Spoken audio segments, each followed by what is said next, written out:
No one really remembers when the warnings began. The maps always had it, an enormous swath of space, painted black, stretching across the Orion arm like an open wound.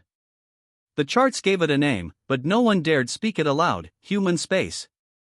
The alien empires had their own myths about it. Some said it was haunted by the ghosts of a dead species. Others claimed there was nothing there at all, just a dangerous, uncharted void. But every government, from the smallest merchant guild to the largest star empire, agreed on one thing: never cross the border. It wasn't law, it was instinct. Because everyone knew the truth, even if they didn't say it aloud: ships that entered never came back. The Caloran smuggling vessel Black Fawn didn't believe in ghost stories. Or rather, its crew didn't have the luxury of belief. They were running from a debt collector whose patience had finally snapped, and the shortest escape route was straight across human space.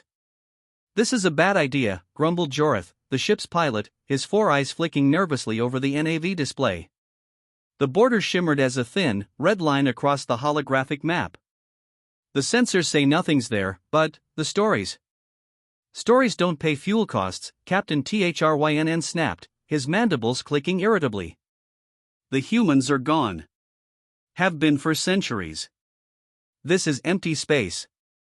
We cross in, we cross out, no one notices." The crew exchanged uneasy glances, but none spoke up. Debt was a stronger motivator than superstition. The moment Black Fawn slipped past the invisible line, the change was immediate. The soft background hum of distant cosmic signals, the chatter of alien traffic, the faint echoes of pulsars vanished. It was like someone had put the entire universe on mute. Joritha's hands trembled over the controls. Comms are dead. All channels. No NAV beacons. Even the star charts are wrong.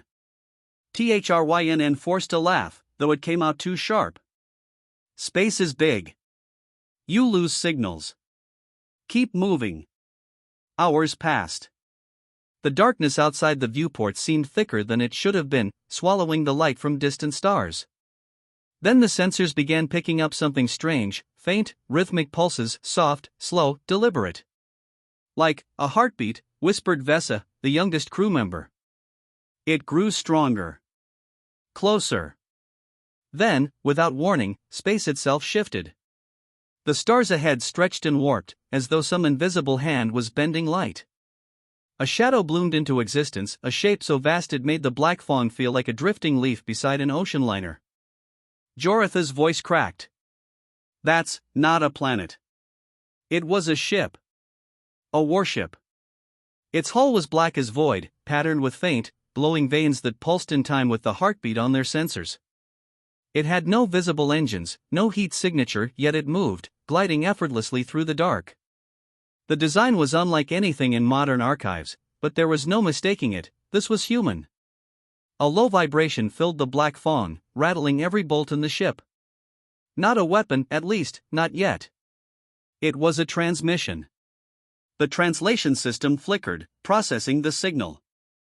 The voice that came through was deep, calm, and utterly without emotion. "You are in our house." Vesa flinched. They know we're here." Lights rippled across the warship's surface. Smaller shapes detached from its flanks, sleek, blade-like craft that moved faster than anything THRYNN had ever seen. They surrounded the Black Fawn, their formation precise, like predators circling prey. THRYNN slammed the comms panel. "This is Captain THRYNN of the Black Fawn. We mean no harm. We're just passing through." The voice returned. "You crossed the threshold. That is harm enough." One of the smaller ships drifted closer, so near that its hull filled the entire viewport. There were no markings, no visible weapons, yet the crew could feel the power behind it. Joritha's lower hands gripped the pilot's console. "Captain, they could vaporize us before I blink." But the humans didn't fire. Instead, the warship's shadow expanded, swallowing the Black Fawn completely. The alien crew realized too late that they weren't being chased, they were being drawn in. A blinding light flared, and when their vision cleared, they were no longer in open space. The Black Fawn hung motionless inside a vast hangar, surrounded by rows of war machines that looked centuries old yet untouched by time. The boarding party came without sound. Humans, taller than the old records suggested, wearing armor that shimmered faintly, like liquid metal. Their eyes glowed faintly in the dim light, scanning every detail of the smuggler's ship. One stepped forward, removing their helmet. Pale skin, sharp features, and a stare that felt like it could strip the soul bare. "You have crossed into human space," the figure said, their voice echoing strangely in the hangar. "You will not do so again." THRYNN tried to speak, but the human raised a hand.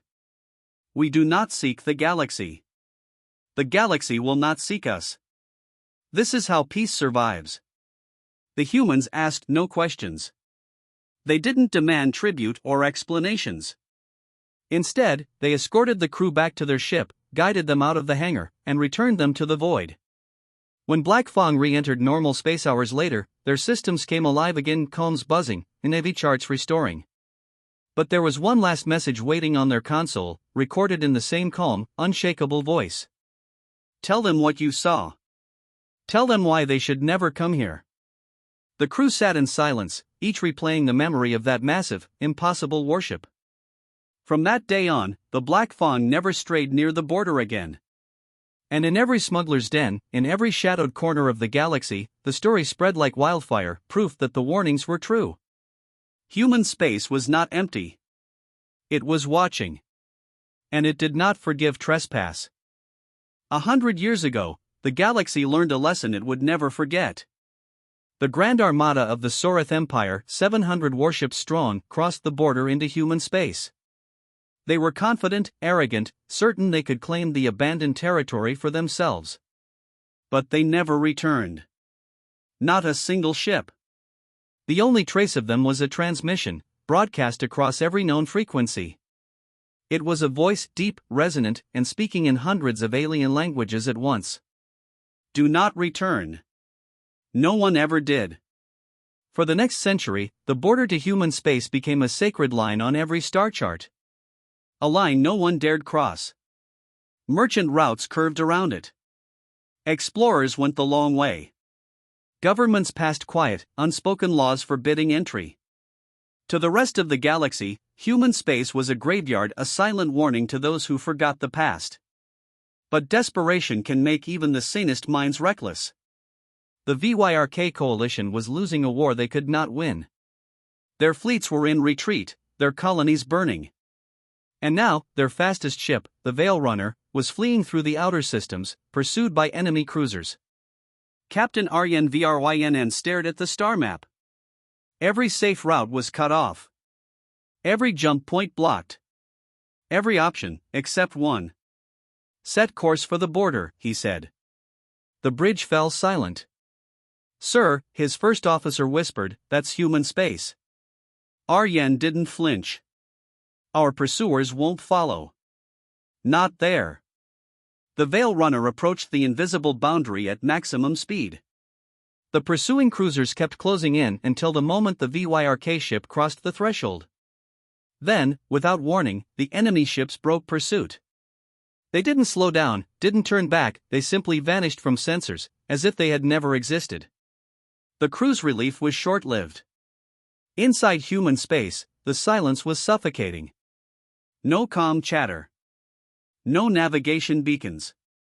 Even the normal background hiss of the cosmos was gone. It was as if the Veil Runner had entered a vast, airless tomb. "This doesn't feel right," murmured the ship's engineer, Dren. "It's too quiet." Aryan kept his eyes on the viewport. "We'll be out in 3 days. Stay sharp." But on the second day, they saw it.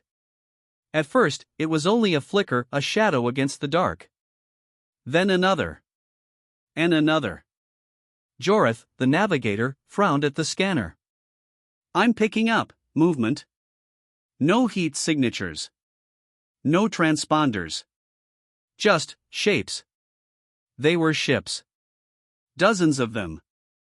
Sleek, black vessels gliding silently just outside the Veil Runner's weapon range. They made no attempt to hail or intercept. They simply followed.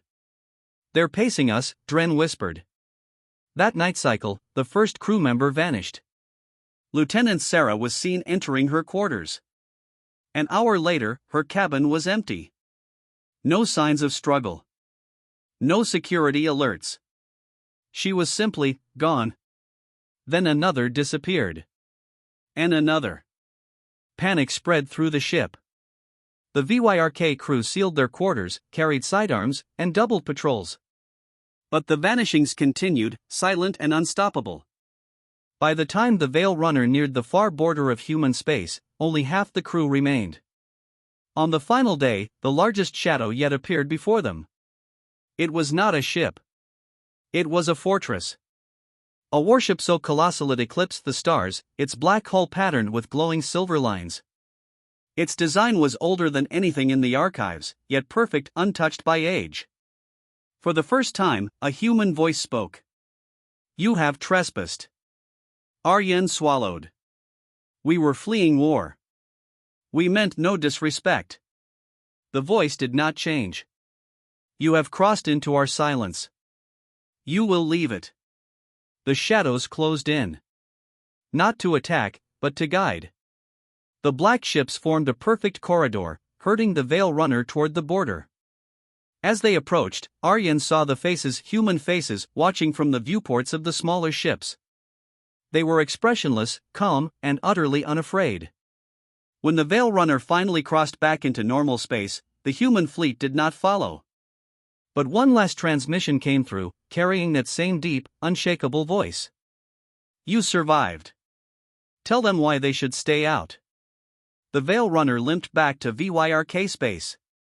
Aryan filed his report, but no one truly believed him except for those who saw the fear in his eyes. Within weeks, the story spread through every smuggler's den, every shadow market, every backroom of every starport. The border to human space remained unbroken. And now, the galaxy remembered why. Every navigator knew the warning. You could travel anywhere in the galaxy, through war zones, black holes, even the cores of dying stars, but you never, ever, crossed the listening wall. It wasn't a physical barrier. No blowing line or defensive fleet marked its edge. But every ship that reached it reported the same thing: the moment you crossed that invisible threshold, all comm signals went dead. Scanners failed. Sensors showed nothing but static. And the silence felt heavier than space had any right to be. On the other side of that silence lay human space. For centuries, no one had dared breach it. The humans had withdrawn from the galaxy long ago, severing all ties without explanation. And when the first curious fleets tried to follow them, they never came back. The ones who approached the border and turned away always spoke of the same oppressive quiet, like something was listening to them. The galaxy named it the listening wall, and even the boldest explorers steered clear. The diplomatic vessel Star Petal never meant to cross it. Captain Ilrin Vale was en route to a trade summit in the Illyris sector when the sabotage happened. A blast ripped through the ship's starboard engines, tearing away their ability to maneuver. The Star Petal drifted helplessly, its momentum carrying it toward the border that every crew member feared. "We need a tug immediately," Ilrin barked over the comms. Static answered. The wall was close. Too close. Panic rippled through the crew.